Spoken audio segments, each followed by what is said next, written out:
اعلموا أنما الحياة الدنيا لعب ولهو وزينة وتفاخر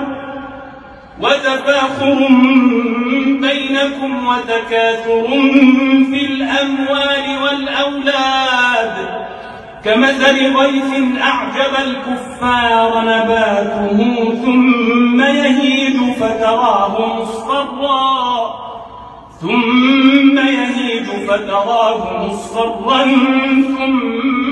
يكون حطاما وفي الآخرة عذاب شديد ومغفرة من الله ورضوان وما الحياة الدنيا إلا متاع الغرور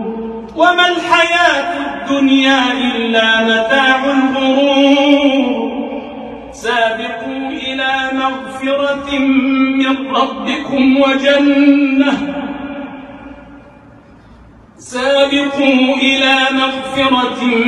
من ربكم وجنة عرضها كعرض السماء والأرض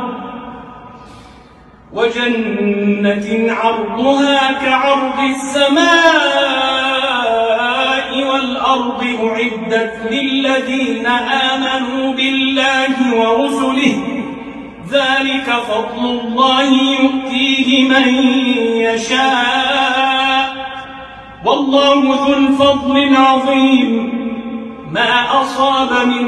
مصيبة في الأرض ولا في أنفسكم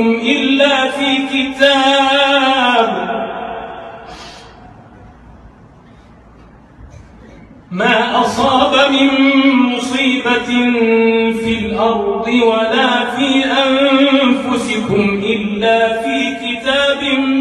من قبل أن نبرأها إن ذلك على الله يسير لكي لا تأسوا على ما فاتكم ولا تفرحوا بما آتاكم والله لا يحب كل مختال فخور الذين يبخلون ويأمرون الناس بالبخل ومن يتول فإن الله هو الغني الحميد.